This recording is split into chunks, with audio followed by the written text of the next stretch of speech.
Hello guys, welcome back to the channel.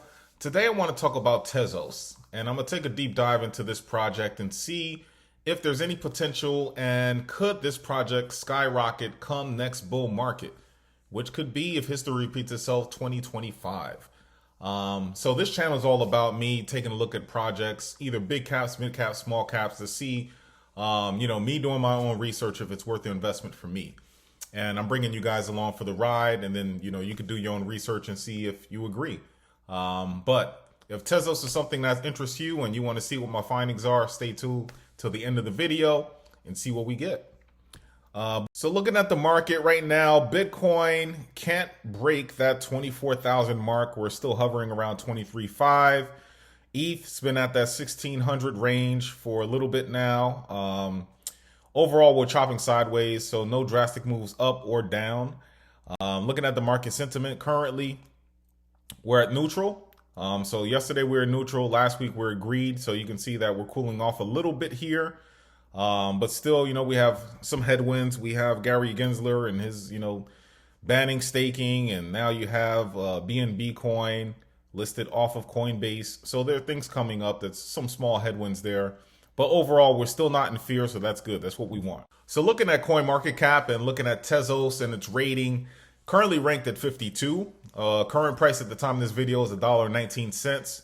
And if we look at the trading volume, 24-hour trading value for Tezos is at 25 million, which isn't too bad.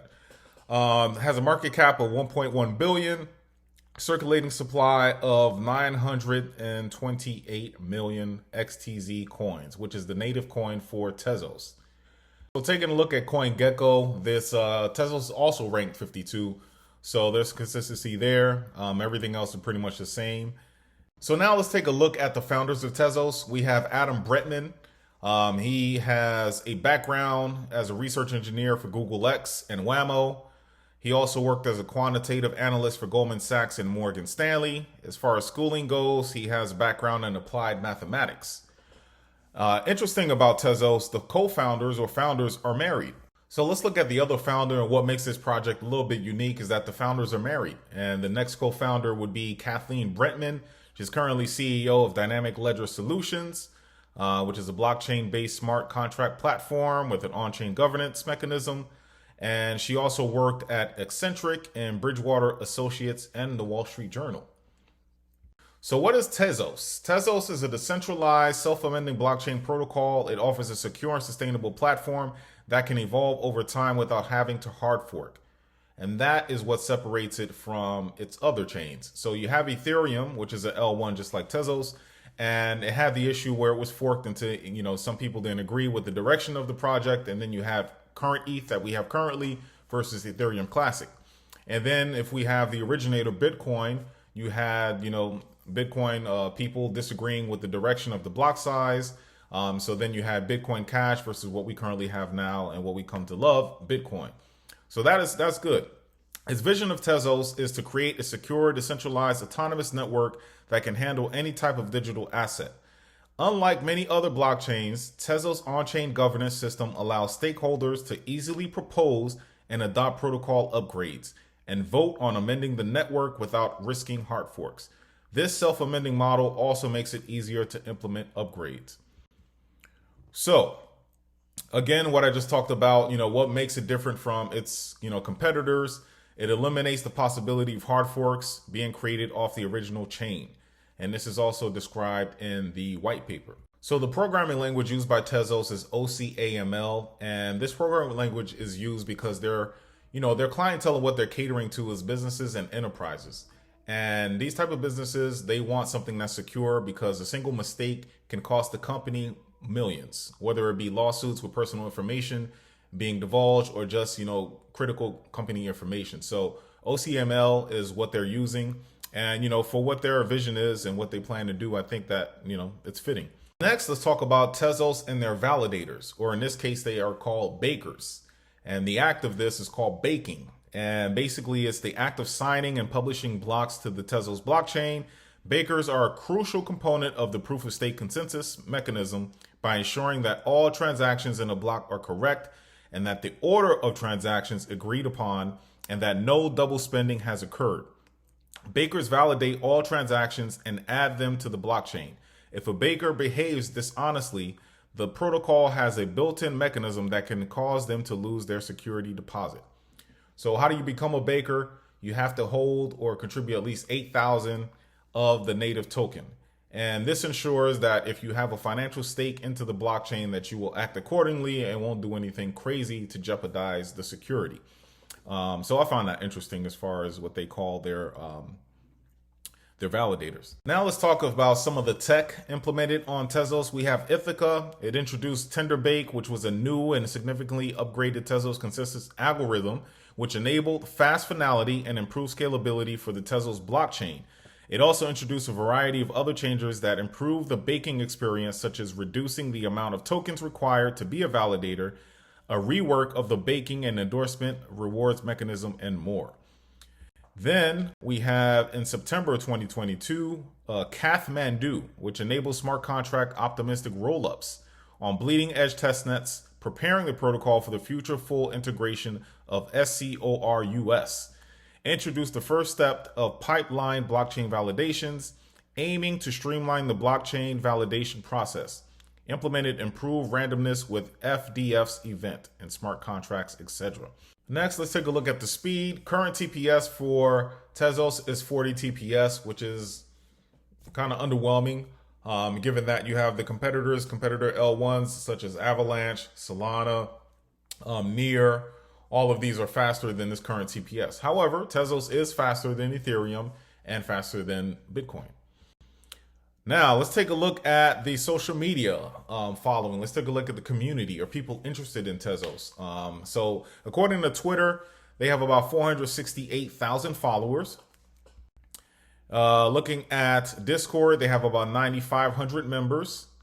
Looking at the Reddit page, they have about 71,000 followers. They're called bakers here. Looked at the Reddit and there is some activity. It's not just like a dead Reddit page. There are some activities talking about the new updates and news with the blockchain. So that's good. Overall, I would say social media following is, kind of middle of the road, a little bit on the lower side, but they have close to over 500,000 followers on Twitter. So that says something. Next, let's take a look at the website activity according to Crunchbase. Monthly visitors, I took a look at this at the end of February. They have about 180,000 monthly visitors to the Tezos.com website, which is for a big blockchain like this, kind of underwhelming. Nonetheless, that's what the numbers are. Looking at total value locked as far as DeFi, currently Tezos is ranked 40, right under HBAR Hedera. And they have a total of 42 million in total value locked. Then if we look at their top DeFi project, and that's UVS, and that's with 32 million. So what is UVS? UVS is a decentralized, non-custodial, and self-governed platform for the creation of management of synthetic assets. Mentors of synthetic assets can earn a passive income of the governance tokens for UVS. Now, looking at the ecosystem, I would say for a project that's been out as long as Tezos has been, I would expect a little bit more growth with the ecosystem. But again, they're still around. They still have a following. As we saw in the trading volume, is still being traded. So, it's one of those that stuck around for a little bit. However, looking at this ecosystem here, there is room for improvement. Hopefully with their upgrades and they bring in more developers and more dApps to the ecosystem, the project can grow. According to DApp Radar, these are the top dApps on the Tezos blockchain. And I looked through these and I'm not familiar with any of these projects. Not to say that they aren't good, but if you look at the balances at the number one, it's about 311,000. If you look at number 5, Plenty, which is DeFi project, 340,000. So basically, these projects, I haven't heard of them and they don't seem to be that popular. Not to say they can't be popular in the future, but for an L1 or a top L1 top project, you want some of the dApps to be very popular. That will help with the adoption and the growth of the blockchain. Staking. So you can stake Tezos. Currently, it's offering a reward of 5%. The current amount of Tezos staked is about 76, which is positive. You know, it means that people are staking the Tezos and they believe in the project. They're help securing the network. So that's good. According to wallets, there is wallet integration. Some of the main wallets here, you see Trust Wallet. Then you have integration with Ledger and Treasure, which is very, very positive. And then they also have integration with Atomic Wallet. So now let's look at the tokenomics and see how tokens were allocated. Early backers received about 10%. You got Tezos Foundation got about 10%. And then you have the remainder going to the ICO participation of 79%. Now let's look at the token release and the inflation of Tezos. We see here that we are currently in, let's see here, in this area here, 2023, and that the full distribution of the coin will take place January 2026. And if we look at the total supply, we have 949 million, and we have a frozen supply of 73,000. And we have inflation at 4.67%. So looking at the whale addresses to see if this project is pretty much being held by whale wallets. There's some projects out there where the top, 10 wallets hold, over 50% of the coins out there. Tezos is not like that. Looking at here, it's pretty much evenly spread. You see the top 2 wallets up there, about 28 million, 27 million, and then you go down and it's kind of spread evenly. So that's positive. So taking a look at some of the partnerships of Tezos, they have partnership with McLaren Racing, One-Off, Ubisoft, which is positive, Teda, and then Societe Generale. I wanted to take a look at news and see what is going on with Tezos. Why am I not hearing much about it? And are there any plans for the future? And the most important one that I could find is this upcoming upgrade called Mumbai. It'll allow Tezos to reach up to 1 million TPS. This will become possible with the use of the so-called smart rollups. If they can do that, and if they can achieve that, if that upgrade is successful, big things I can see for this project. Looking at other news, Everstake has 60K of Tezos delegators. So they recently posted this on the Reddit page. It said, "We're happy to announce that Everstake now has 60,000 Tezos delegators. We've been with Tezos since the beginning, and Tezos was among the first networks where Everstake started as a staking as a service platform." In other Tezos news, I found this related to NFT activity. They partnered with Web3 platform Taco to allow Shopify users to access Tezos NFTs via Taco's NFT loyalty program. The e-commerce giant has established itself as a growing destination for brands looking for Web3 engagements. The Taco app allows brands to integrate Web3 solutions such as NFTs to increase engagement with customers and e-commerce platforms such as Shopify to use the Taco app plugins to offer these services to their merchants. I also saw this, that the NFT marketplace Rarible expands aggregation to Tezos. Rarible's aggregation tool will now support NFTs from marketplace such as I can't pronounce that, but it's their number one DApp that's on Tezos blockchain to support creators and collectors who favor the eco-friendly blockchain. So this is the most recent news, the Google news. Google Cloud and Tezos Foundation announced a partnership to enhance Web3 application development and provide new services to Google Cloud customers. The partnership aims to enable Google Cloud customers to become Tezos bakers, which are network validators that receive rewards for helping run the proof-of-stake mechanism of the Tezos blockchain. The partnership will make it easier for institutions to join the Tezos ecosystem and onboard into the space. So, back in 2017, during their ICO, there was an issue with Tezos as far as, how they funded the program. And I believe it was through Bitcoin and Ethereum. Then there was an issue and a lawsuit was filed and regarding that Tezos ICO and the way they raise their money, it should be considered a security.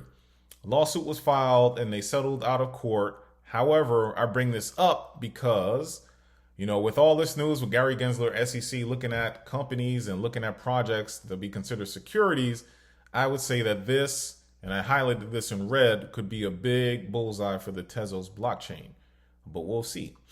So looking at a snapshot of the finances for Tezos, I got this information from Masari. Q4 2022, we look at the supply that was minted was about 11 million, and they did implement some burning, and the supply burnt was about 201,000. Looking at price action for Tezos, and we see the current price was about $1.21, $1.19, $1.21 time this video, and the all-time high was $9.09. All-time high date was October 3rd of 2021 during the bull market. It is down currently over 85%. So, is there a possibility next bull market that this can regain its all-time high of $9.09 or even higher? You know, with the news that I talked about with Google, and if they do this Mumbai upgrade, and then you have further adoption, crypto adoption, I have no doubt that it can get back to that amount. Just for contrast, I looked at this website here, changelly.org. They say, according to 2025, they have the price prediction at $4.61. And I don't know if that's accurate or not. You know, I would say it's going to be much higher than that. I think at minimum, they can get back to the $9 all-time high that they had previously. So what are my thoughts about Tezos? So Tezos has been around since 2017. So we know that it's a chain that's been around, and it's still, you know, as far as the daily activity goes, people are still using it. It has that going for it. It does have some partnerships with Google, which is positive. And they do have staking, so that's positive as well, proof of stake. However, as far as being in the L1 space, I feel like, you know, it's not that sexy to me. It's, you know, it's a project that it's currently sits at $1, and, you know, if everything goes right and the bull market returns as it should, as history says it should, you can definitely make some gains using the project. But for me, I pretty much, you know, I like other L1s in the space versus Tezos. So, you know, that's my opinion. Again, I think it can, you know, get back to its all-time high, maybe even surpass it. But me, I'm looking at other L1s to invest in. So let me know what you think about Tezos in the comments. And if you like the content today, please hit the like button. It would definitely help the channel grow. And if you want to see more of my content, subscribe to the channel. And if there's a project out there that you'd like me to review, leave it in the comments. I will leave the description, in the description rather, the link for the Tezos white pages. And if you're interested in the project, you want to see more about it, you know, hit the link and read more about Tezos. So until next time, thank you for your time. I appreciate it. Stay successful, stay healthy. See you later. Bye.